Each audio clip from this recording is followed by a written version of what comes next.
Hello, everyone. Sorry for the delay. Well, it's a pleasure to introduce you to Karen Mustin. He did her PhD in Aberdeen in zoology in 2010. And she worked in her PhD in conservation, and throughout her career, she has been moving towards involving local communities in conservation actions. After her PhD in zoology, she did a postdoc in Queensland, in Brisbane, then another postdoc in Amapá in 2014. Then she moved back to Aberdeen for a marine reaction in 2017, and then she moved back to the Federal University, back to Brazil, to the Federal University of Pelotas, where she has been based for the last years. And now she's going to talk to us about the role of local communities in effective and equitable conservation. Karen, please. Thank you. Hi. So, good morning. Thanks, Joaquin, for the introduction. Thanks for the invitation. Thanks also to Rob, who can't be here, but has been really helpful in getting me here too. It's really nice to be here and be able to talk to you about some of the work I've been doing over the last years. I just moved to Madrid with my husband, who's working at Autónoma, and our 10-month-old daughter, so I'm just coming back from maternity leave too. So it's really nice to be able to be back talking about science and the things that I've been doing in the last few years. And this is a really nice opportunity to get to know some of you. I guess a little bit outside of what a lot of people are doing at the museum directly, but hopefully I'm going to convince you all that it's super relevant to all of us as scientists to think about. I guess today I'm talking about conservation, but we could be talking about really any of the kind of things that we want to do as scientists in terms of, particularly those of us who are working with biodiversity, right? Because we're interested in, ultimately in conservation, I think all of us. Okay, just a quick outline then of what I plan to talk to you about today. I'm going to just really briefly talk about what I mean by Indigenous people and local communities and how that relates to conservation. And the specific focus of my talk is really going to be really strongly on equity, which is what I've been working on over the last few years and how that relates to conservation. So I'm going to spend some time trying to make clear what I mean by equity and how that's relevant to conservation. And then the bulk of the talk is going to be talking about a specific case study at Cachimbau National Park in Pernambuco in the northeast of Brazil, where we've been doing some work over the last few years. And talking about then some of these ideas, these kind of more theoretical ideas about equity, talking about what that looks like in practice for conservation and how that can be equitable or inequitable. And then just right at the end, I've just got one slide where I just wanted to talk really quickly about some work that I've started to do in relation to equity in urban green spaces. And I really just wanted to mention that because it felt like maybe that might be something that might be interesting for the museum and in Madrid. You know, we're in one of the biggest cities in Europe, so urban green spaces is a really interesting area to be thinking about these same questions. So I've done a lot of work in protected areas and I continue to work in protected areas and thinking about equity, but there's a lot of space to be thinking about these questions in urban green spaces. And particularly now that I have a 10-month-old daughter too, I'm really interested in urban green spaces. So it's a really nice way to be kind of linking together professional life and personal life. Okay, so Indigenous people, so I use this acronym IPLCs, which is Indigenous People and Local Communities and Conservation. So I'm sure it's not news to any of you that the importance of Indigenous and local knowledge, values, practices, and institutions for nature conservation is evident. So there's a huge body of evidence from all over the world that shows that the kinds of traditional knowledge and traditional practices that Indigenous people and local communities carry out and the kind of traditions that they hold can be really positive for nature conservation, sometimes even more effective than other types of conservation measures, which suffer from things like lack of resources, which I think is a global problem, but is particularly acute at the moment in Brazil. Lack of resources, lack of political support. And the importance of these knowledge systems and of these institutions is also now an accepted norm in global policy processes. So things like the big international conservation agreement. And indeed, the Convention on Biological Diversity has adopted the idea of the importance of Indigenous and local knowledge, values, practices, and institutions into these big agreements. So it was centered in Aichi Target 11 of the 2010 to 2020 Global Biodiversity Framework. It's there again in Target 3 of the proposed post-2020 Global Biodiversity Framework. So using equity as a way to center this importance of the indigenous and local knowledge and values. And that really goes beyond, so using equity as a way to look at that goes beyond the idea of just participation. So we're not just talking about doing things the way we've always done them, but inviting indigenous people and local communities to participate or making sure that they have a participatory role. It's really about rethinking the way we want to do conservation and drawing on all these other important practices and traditions. So the CBD adopted definitions and guidance on equitable governance. Governance really just means power, right? So it just means who's deciding what's going to be done and who decides that. So it's really just about decision making in a way, and the distribution of power in decision making. And so they adopted the definitions that draw heavily on theoretical frameworks on environmental justice, which is what I'm going to present to you in the next slide. So I'm just going to really briefly outline. I don't want to get lost in theory and definitions. I'd much rather focus on the case study and be able to show you, based on that, what these things really mean. But the framework that I'm going to show you, that I used in my research, is the same one adopted by these kind of global policy processes. Okay, so when thinking about equity, we're basically thinking about three main dimensions of equity.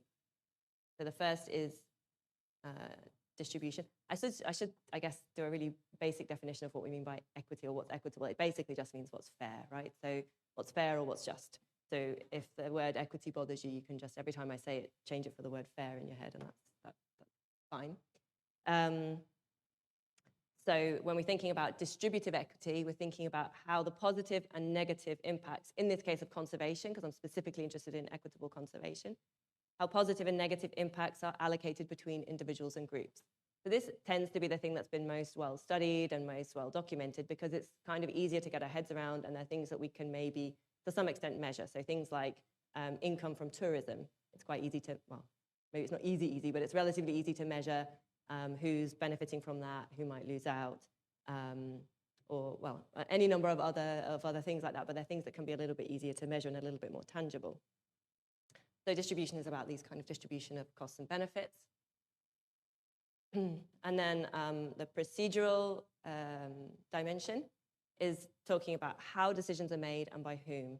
So really speaking very much to governance and to decision-making processes. In the case of protected areas in Brazil, which is where I've done most of my work on these questions, there are some quite specific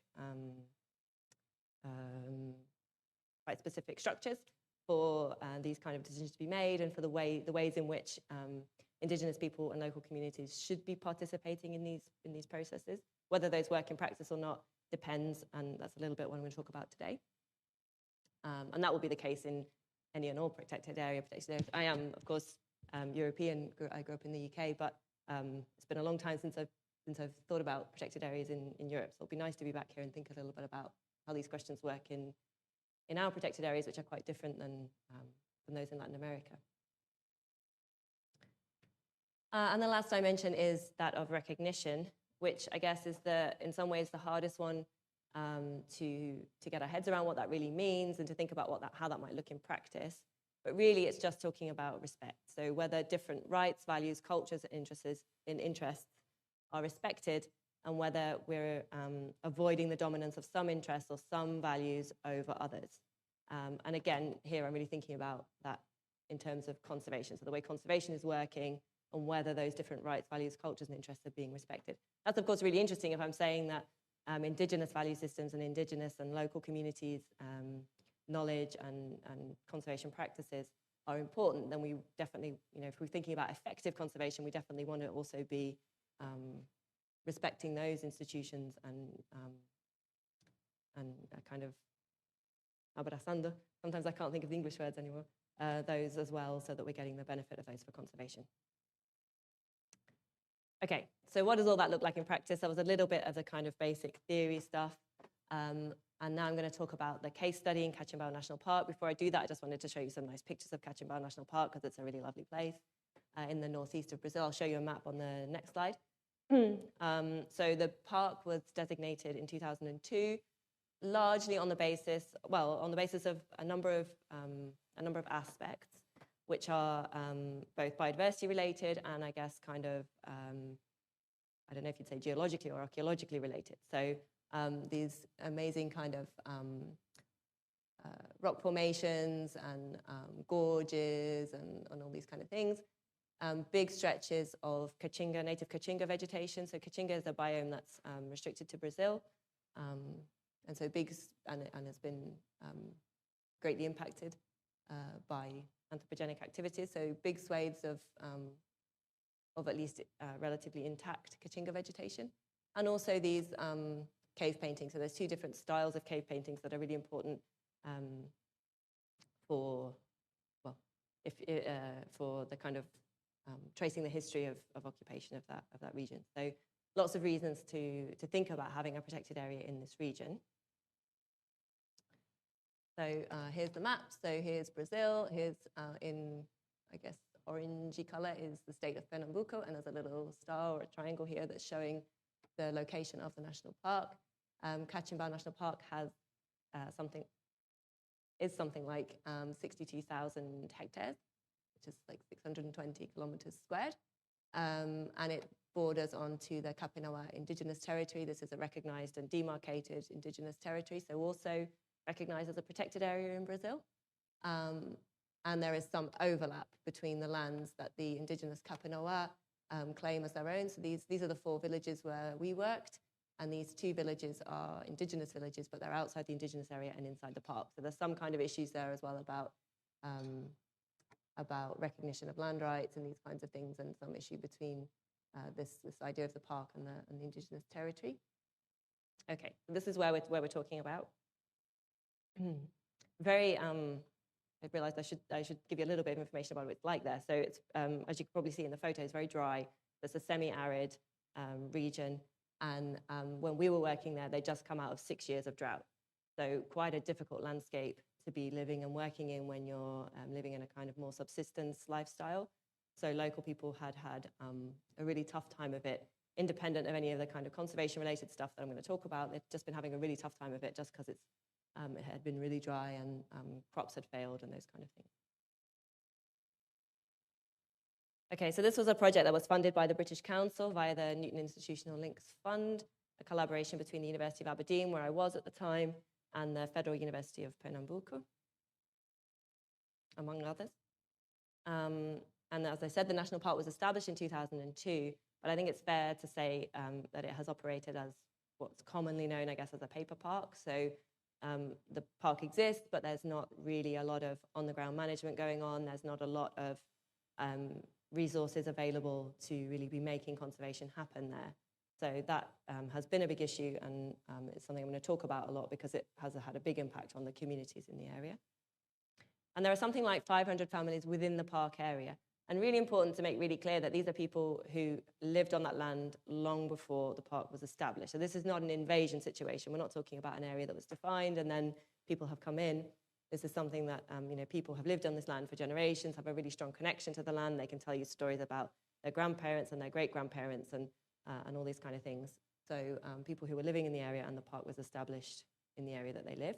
Because it's a national park, it's a strictly... the national parks, I guess in Europe, we use the word national park, but we don't mean it in the same way that we mean it in Brazil, where it's a strictly protected area. So technically, people can't live inside national parks in Brazil. So this is where the big issue, I guess, arises from. They've got people living within the park area who've been there for a long time, and then the park is established, and that generates some problems and some conflict. And as I mentioned on the previous slide, there's some overlap with the indigenous lands of the Kapinawa. Okay, so our project was really looking to explore well-being and perceptions of conservation and development among the indigenous people and local communities in Cachimbao National Park. So between 2017 and 2019, we used a kind of suite of different approaches to understand what was really going on in this area. It was a tricky situation to come into because, as you'll see as I talk about our results, there's been a really long-term lack of trust between the communities and the conservation agency, which meant that when we arrived and wanted to talk to people about these things, and people were obviously naturally very suspicious of who are these people who've arrived and want to talk to us about these things.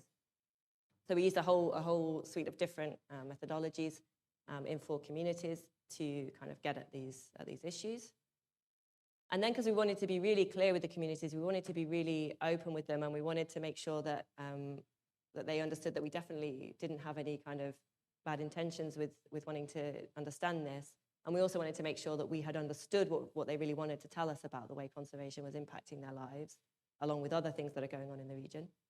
We met with them again to validate and explore these results. So the results, we're pretty confident, really reflect what local people are kind of thinking about these processes.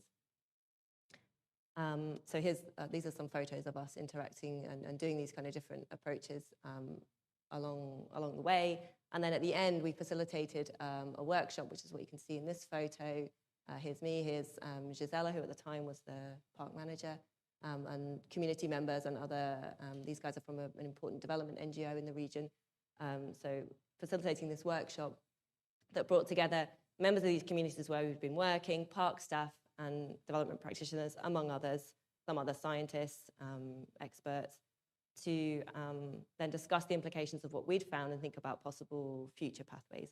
And that was something that was really important to us, because actually this workshop that we facilitated was in many cases the first time in 20 years that these communities had had direct contact with people working in the conservation agency. So really the trust and the relationships and the communication had really broken down, which was really feeding into some of these issues that were bad for the communities and bad then also from a conservation perspective. Okay, so thinking then about what all of that told us about equity in Kachinbao National Park, and trying to draw out afterwards some kind of bigger lessons about equity and conservation. We'll go back to that framework that I showed you at the beginning. So thinking about that first dimension, distribution, so thinking about the distribution of costs and benefits to different individuals and groups. So one of the really big issues that was really clear that had impacted negatively the well-being of these communities is the threat of resettlement. So under Brazilian federal law, because it's a strictly protected area, people who live within a strictly protected area should be indemnified and relocated elsewhere outside the park. And that was made clear to people when the park was established. But then there'd been these kind of, I guess, when we were there, 15 to 17 years of very little communication, and none of that had really materialized, which meant that, of course, that had just become this this kind of terrifying rumor that circulated between the communities and between the community members. And every time anybody wanted to do anything there was this, is it related to this idea that we're going to get?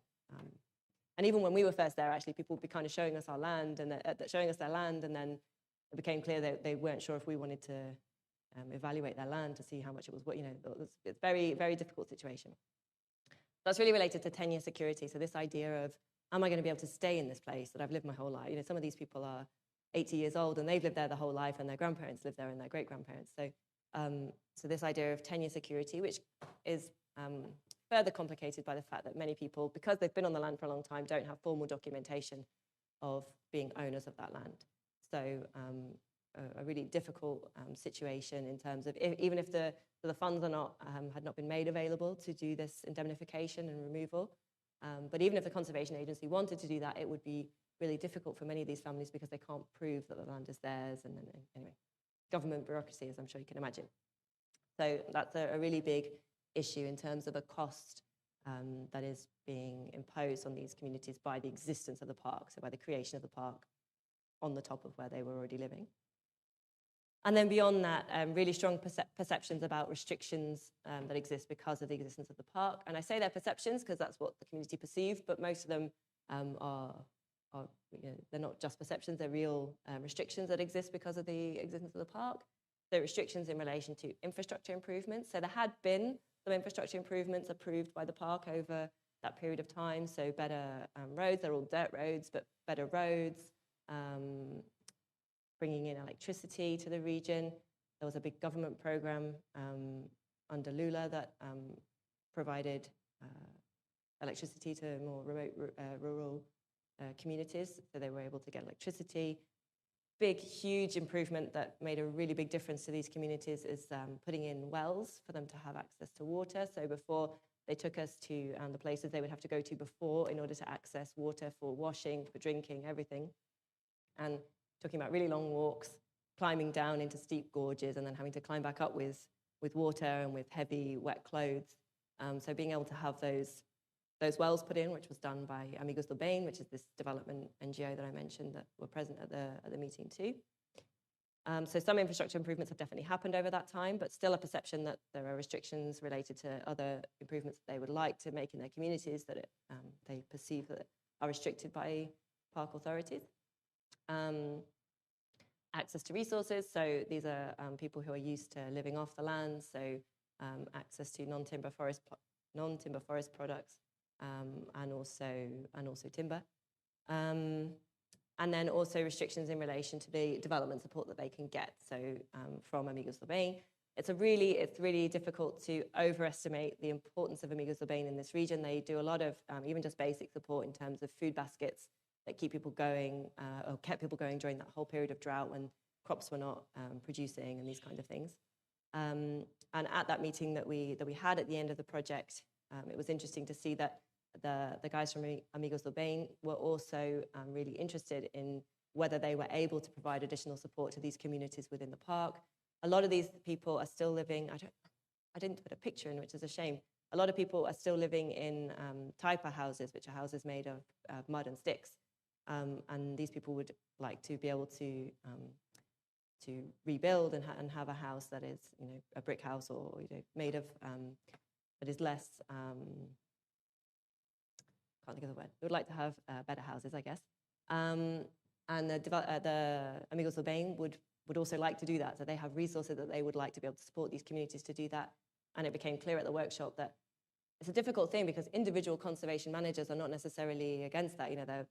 That's not the issue, but there are some normative issues in terms of what you're allowed to do inside a national park in Brazil, which then make it difficult. And there are all these there's some channels that you can go through, but it would be that you need to go through legal channels on a case-by-case basis. So it becomes very difficult for these kinds of improvements to be made, which has a big impact on the quality of life and well-being of these communities. And remembering that this is a park that's been there for 20 years now, I should have mentioned has no management plan, which it should have by now under Brazilian law, and also has no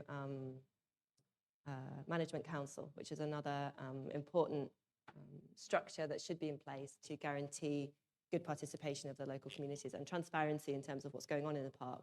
So that would be an opportunity to get everybody together and talk about and think about these issues. Sorry, I've got the daycare lurgy, so I'm trying really hard not to lose my voice by the end. Okay. So these are the distributive issues. Excuse me. Moving on to procedure then. So that was that thing, that part where we were thinking about the decision-making processes, how people are involved in them, how those decisions are being made, the ways in which people are able to influence, and also that transparency about them understanding how these decisions are being made and what their role is in them. So there was a perceived purposeful exclusion from all decision-making processes. And that was expressed very clearly to us as the park is doing that and making things really difficult for us and not talking to us so that we'll decide to leave of our own accord. And that will make it easier for them because then they won't have to pay us and they won't have to resettle us. And there was this really strong feeling of mistrust, of feeling like this was being done purposefully so that they would just leave the area and that would make life easier for the park. So that's, of course, not what you want if you're a conservation manager of a protected area. You don't want the local communities to think that you're, you've got some kind of secret plan to get them to leave by just making life difficult for them. And that's actually, it might seem a little bit kind of conspiracy theory-ish, but it's something that I've heard in other protected areas that I've worked at in other regions of Brazil as well, even places where communication is better. So it's not an isolated case where this kind of idea that, oh, they're just making it hard for us, so we'll leave. And I guess related to that, just really broken, almost completely broken trust and communication channels, which makes it really difficult for conservation to be happening on the ground, right? Like you imagine you're a conservation manager and you want to be conserving this area, and there are a lot of people living in this area, but you don't have good communication channels with them, and there's no trust, there's no relationship there that allows you to kind of communicate effectively with them. These are people who, as I mentioned, are kind of living off the land. They're also doing some small-scale farming. Goats are, I should have pointed out in one of the photos that I showed at the beginning, you can see a goat on top of the rock. So goats are a big issue, and a lot of the ecological research that's been done over the park, or not a lot, but much of the work has been focused on impacts of grazing by goats and other livestock.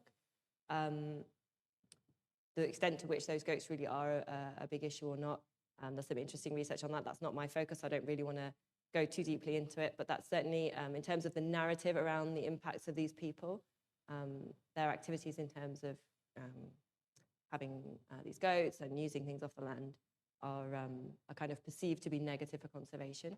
And I guess what I'm going to try and convince you is that we need to flip that narrative and think about who the real bad guys are in terms of conservation, and what the real role of these Indigenous people and local communities is in terms of conservation.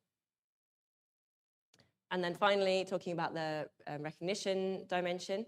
So I'm going to go back to that idea of tenure security. So I talked about this, this idea of the threat of being resettled outside of the park, but also the long-term right to use resources that are important to these communities. So that came out as an issue, and that can also then, we can think about that in a recognition way. So recognition, remembering this idea of respecting people's rights and values and their own interests that might be different from our interests as conservation professionals or as biodiversity scientists. There is some possibility to create temporary agreements that can be useful in that type of situation. So where the management plan hasn't been created, the conservation authorities and the local communities can come together and say, okay, well, this is what we want to do, and this is what we want to do, and they can kind of come to some agreement, and that can be allowed to happen even inside the park, even if it's something that might technically not happen in a protected area normally. So an example of that would be the Maracajá-Pioca Ecological Station in the state of Amapá in the north of Brazil, where I've also done some work, where they've done some really interesting work with the local fishermen, local artisanal fishermen, to come together and have an agreement in place where the fishermen can fish at certain times in certain areas, and in a way that's not going to have a negative impact for conservation. It's going to be good for the community, good for conservation, and it helps them to kind of gang up together against what I would, I kind of hinted at, I guess, the real bad guys in terms of conservation, which are these big kind of factory fishing ships that come in from other states, come in from further away, and are taking many more fish, and in a way that's much more destructive to the local area than these kind of artisanal fishing practices. So it's a way for conservation and these local communities to both be getting what they want and also to be kind of working together to try to deter the really negative impacts for conservation. So that's a good example of something that could work in Cachimbo that doesn't exist there at the moment. But ultimately, tragic choices are involved, the so-called tragic choices for the park managers. So this is where, at the end of the day, the park managers are federal government employees, and so they have to stick to the rules too. And the rules themselves can often force decisions that violate kind of fundamental equity principles. So fundamentally are unfair, just because, for example, inside a national park, technically local communities can't stay, so they have to be, if you're following the letter of the law, they would have to be indemnified and resettled out. And that's not what local people, most of the local people want. So that would ultimately be a kind of something that's outside of the control of the people who are working on the ground, the park managers on the ground. So the other recognition issue that's really clear in Cachimbo, and I think is really maybe one of the most important lessons that's applicable everywhere and in every situation, so in the systems in which you all work as well, is that idea of these local conservation institutions and actions. So local people and Indigenous people local communities and Indigenous people have these their own conservation activities, that conservation actions that they're carrying out. So in the case of Cachimbo, things like restoration of the Caatinga vegetation, maintaining species diversity for resources. I think that's a really interesting one for what a lot of you probably work on. These kind of communities are actually managing native forest gardens. So they're interested in maintaining that species diversity because that's really important for the resources that they need and they rely on. So that can be a really strong positive for conservation in a world where things are moving steadily further towards monocultures. So that's a big, kind of area of overlap between what's interesting for the communities and indigenous people and what's interesting for us as biodiversity scientists. Planting of trees, their own resource use rules, so they also don't want things to run out or the kachinga to be degraded because they rely on that. So their own rules about resource use. And interestingly, this idea of protection from outsiders. So again, going back to the idea of who are the real bad guys in conservation. I guess I'm trying to convince you that the narrative needs to be a different one about what these local people in Kachinbao are really, what their role is in all of this. So a really strong incentive for them to also be trying to keep out people who are coming in to hunt in the protected area, or indeed encroachment into the protected area by other landowners for other land use types like large-scale plantations and other things. So I just got a couple of concrete examples of that. So here is an Instagram post. This is actually a video, so you can see the indigenous people in their protest, and a report, an article about that in a local newspaper as well, where they're protesting against the creation of a wind farm inside the indigenous lands. I get that wind farms it's an interesting one because we want sustainable renewable energy, but there are biodiversity impacts. And in this case, it's a really big wind farm that's planned, so there would be a lot of loss of native kachinga vegetation, which has already been very much impacted. So the Kapanawa in this case, highlighting the negative impacts that it would have for them, but also for the kachinga vegetation, which has a knock-on negative impact for them. And this is a document that they submitted in another case, that the Kapanawa submitted in another case to the Ministério Público and other agencies to alert them and to denounce encroachment into the park area by large-scale plantations. So a kind of, along with all those other kind of conservation actions and institutions, a kind of activism aspect too of working to protect the local area. Okay, so that's what I want to say about the Kachinbao case, but I just wanted to take a second to talk about what are then the lessons that we can take from that for equitable conservation more broadly. So there's just a really important role for regular informal communication between conservation staff and indigenous people and local communities. And I would say, that's maybe a good point. I said it's not just for conservation, but for the way that we all work. So, most of us, if we're working, collecting data on biodiversity, for example, we're probably working on land where somebody else has some kind of connection. So either living or working on that land. So having that, just kind of remembering that it's just having that kind of communication, I guess, just informal communication. There are formal channels and things that we have to do, and ethics committees and all these kind of things, but just having that regular informal communication, just remembering to chat to people and build that trust and build those relationships can go a really long way in this case for effective and equitable conservation.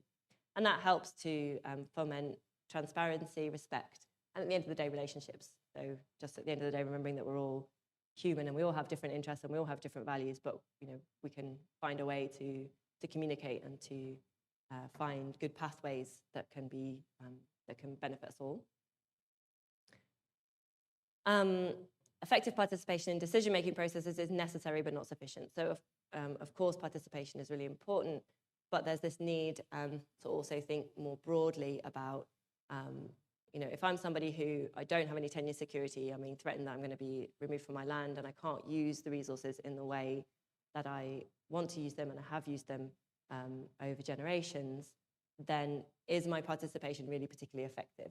So am I really going to be that interested in what conservation wants to do if I've got these big issues, big negative issues that are impacting on my well-being? So while participation is super important, it doesn't go far enough if we really want to think about making conservation fair and, at the end of the day, effective.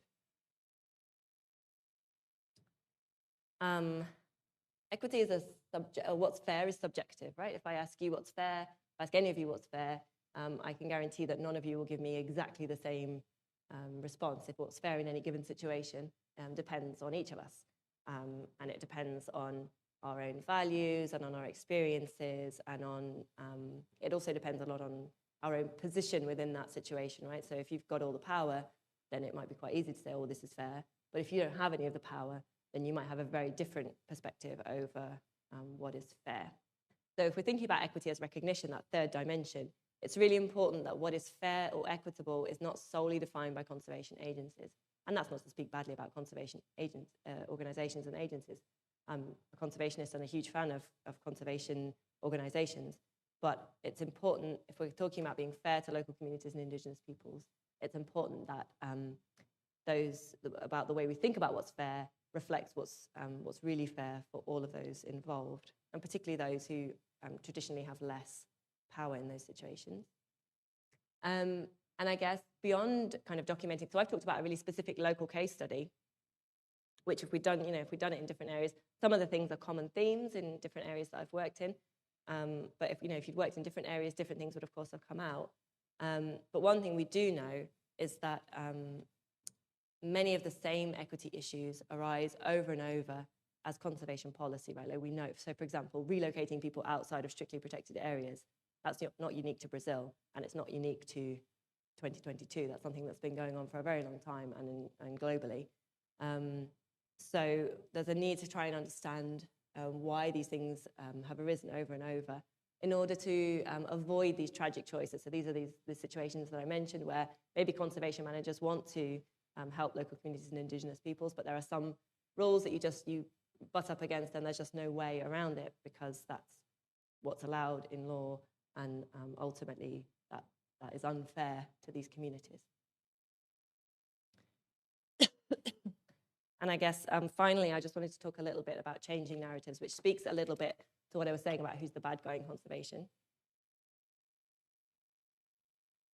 So in Cachimao and in many places, people who are living off the land can often be kind of cast into this narrative where they're degrading the land, and that there's these goats and the goats are eating everything, and that's what's ruining the Kachinga. And a kind of failure to look at the other side of the coin, where there are these other conservation practices going on that are really important actually for Kachinga conservation.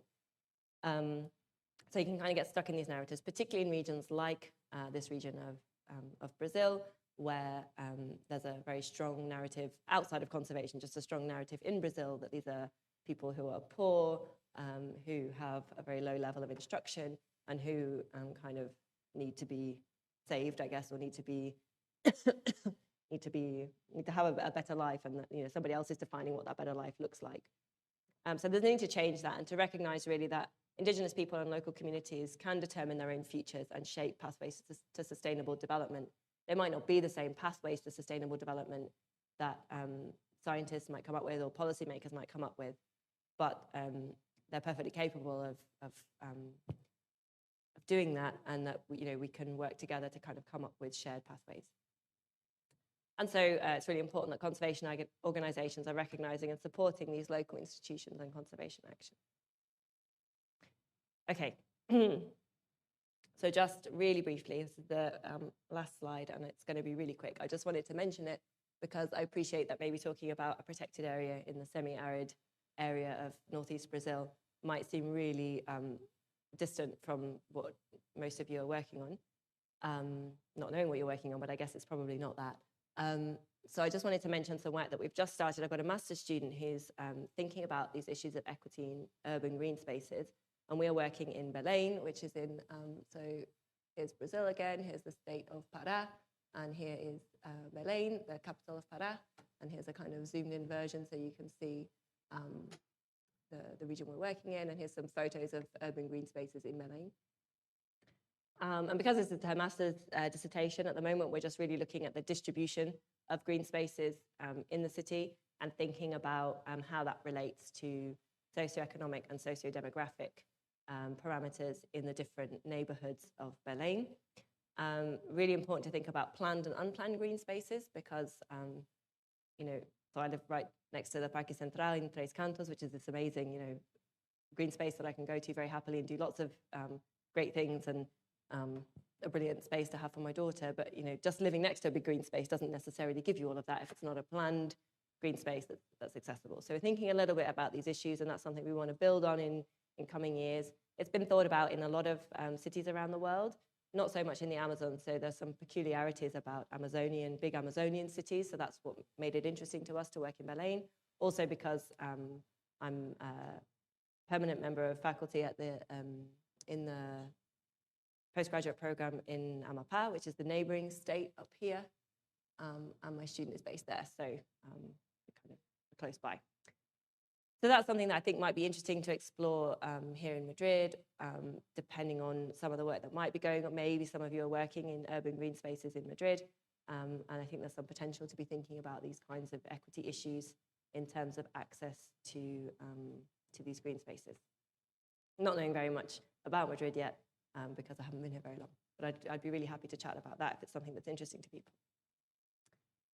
Okay, so that's what I wanted to talk to you about today. I hope it's been interesting and useful. Just wanted to take a second to thank, above all, the Indigenous people and local communities who worked with us in Cachimbao, Neil Dawson, Will Carvalho, and Marcelo Tabarelli, who are the main collaborators on this project, Felipe and Jacqueline, who were the students who did most of the data collection, and this is Alessandra, who's my master student who's working on the urban green space stuff. Thanks very much.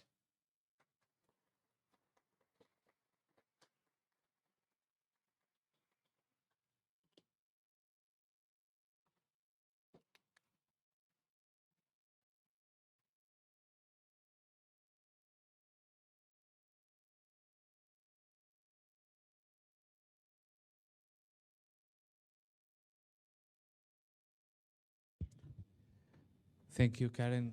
Any questions? Yeah, Alejandra.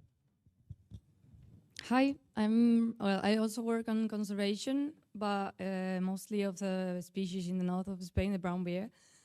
But I wanted to ask, I would expect it to be very, very time consuming to try to compromise between what they want and between what the policymakers want.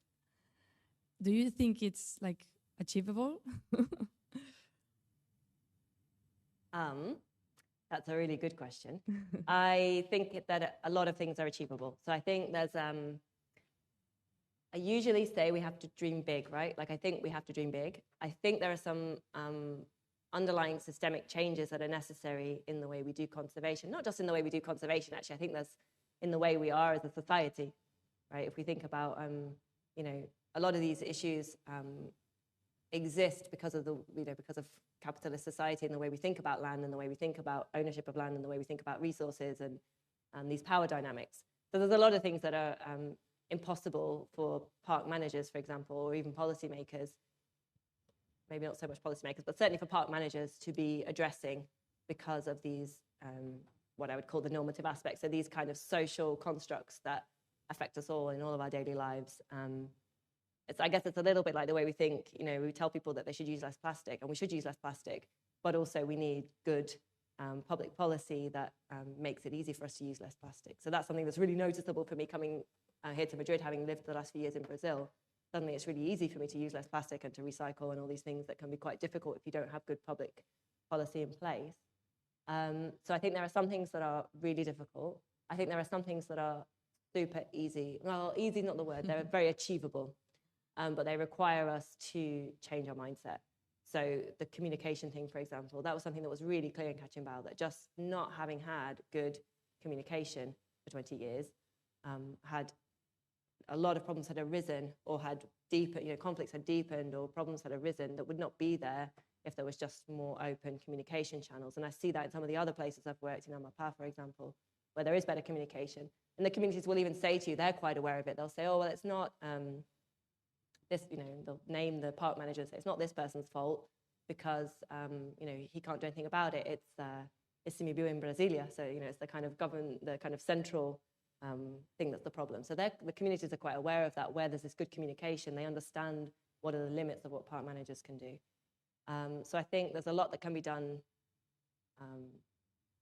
not easily, but in a relatively straightforward way, but it does require a big shift in mindset about, I guess, that changing narrative thing, so the way we're thinking about these communities and what their role is and what impact they're having.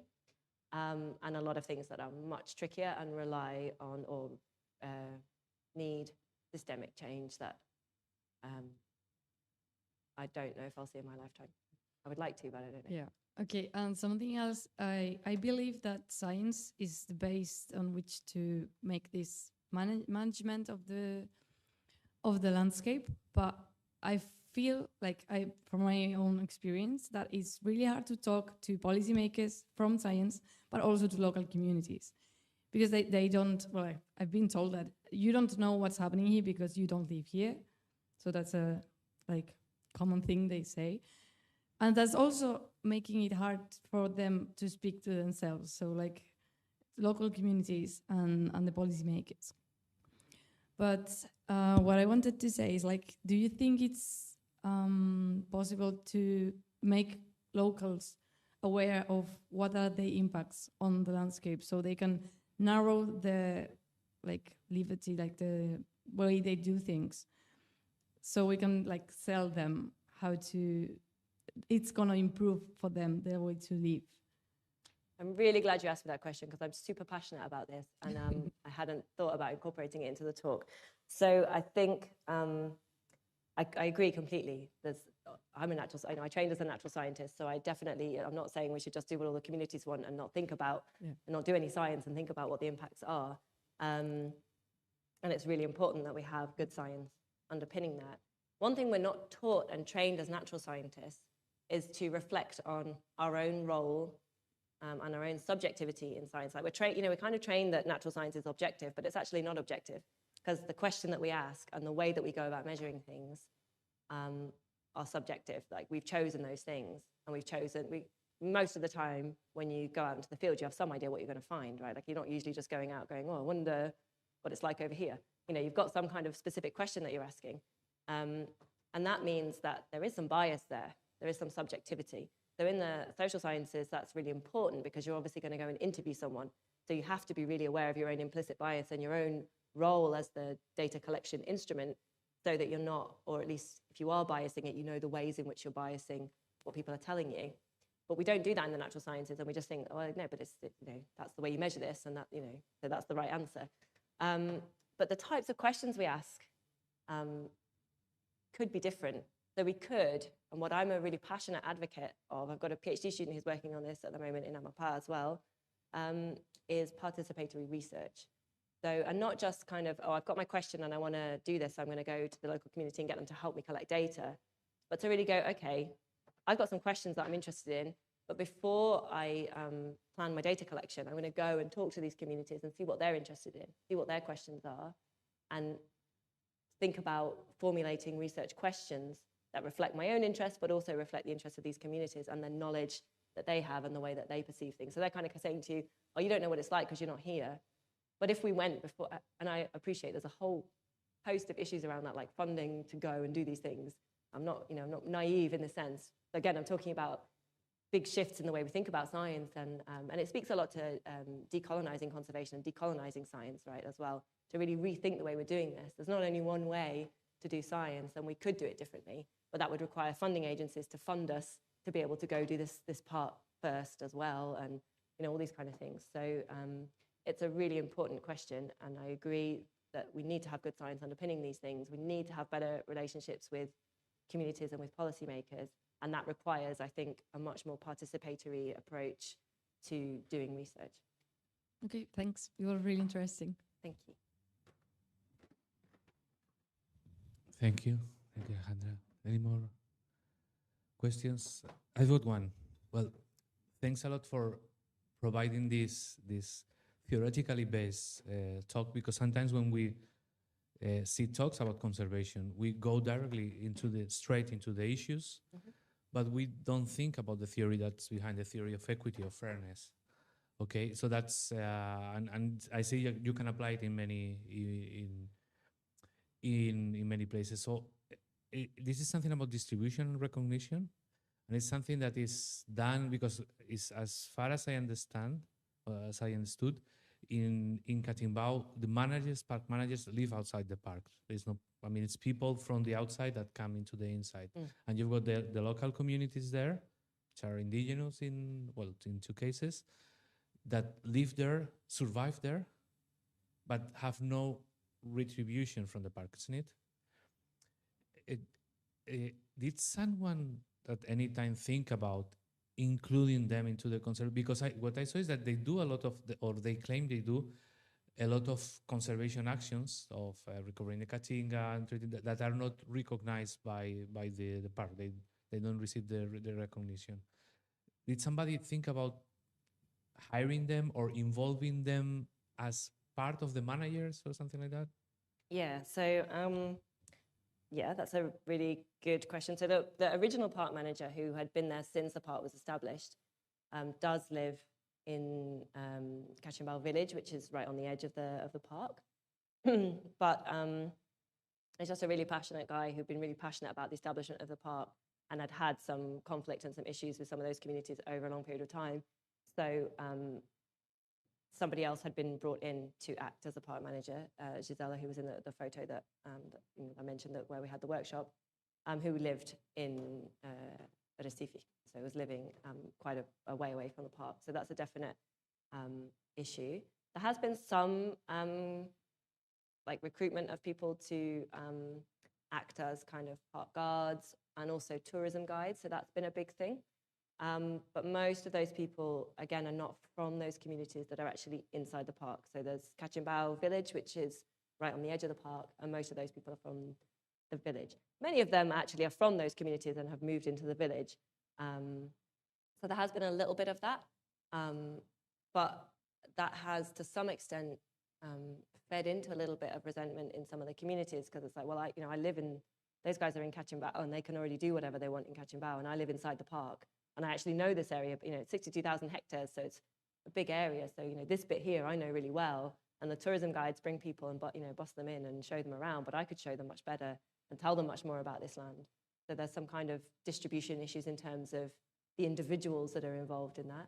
And the other issue around working as park guards when you're in the local communities is that can generate some conflict within communities, because then you're seen as the person who's working with the park authorities and dobbing them in, telling on them and all that kind of thing.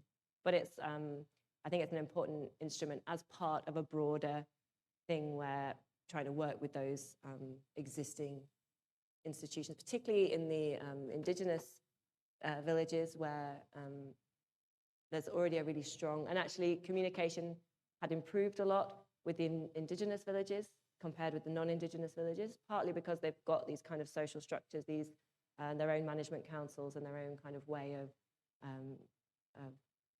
structuring their decision-making within the villages, which makes it easier then for park authorities to know who to talk to and how to interact with those communities. Yeah, okay. So I also said that because I remember in some parts of the north of Spain, it was in several, there was a problem of hunting, illegal hunting. And, vale, sí. Okay. Okay, of illegal hunting. So what they did was to hire as park rangers some of the hunters, and I wonder whether these kind of things, I mean, looking for distribution, etc., within all communities, this can be done to some extent. Not, I don't know if they do bushmeat but I wonder whether this could be implemented there. In a soft way, picking people from all families, all communities. Yeah, and it's something that happens a lot in Brazil in general, I would say. So a lot of, where the park is park guards, I guess you would call them, right? Who are from local communities and working with protected area authorities. And I agree, I think it's a really important instrument, and it can be really effective. It can be really empowering for people who already, have that interest and want to be involved. So I think it's an important instrument, but it gets to the distributive bit, but it doesn't get to those other kind of issues of procedure and recognition, particularly the recognition thing. So this idea that Because we're still, if we're hiring people as park guards, the person who's making the decisions about what's going to go on in the park is still the conservation authority, right? Like it's still a very top-down kind of thing. So we're still saying, we know how to do conservation. You can help us do it the way we want to do it. And I guess what I'm trying to talk about is flipping that a little bit and saying, we know how to do conservation one way. You know how to do conservation another way. Let's find a way that, you know, works for all of us to do conservation in this area. Okay, thanks. Any more questions? Well, thank you, Karen. Thank I'll you. be quite interested to see how this is translated into European urban parks. It looks fantastic. And thanks for coming. Thank you. Thank you.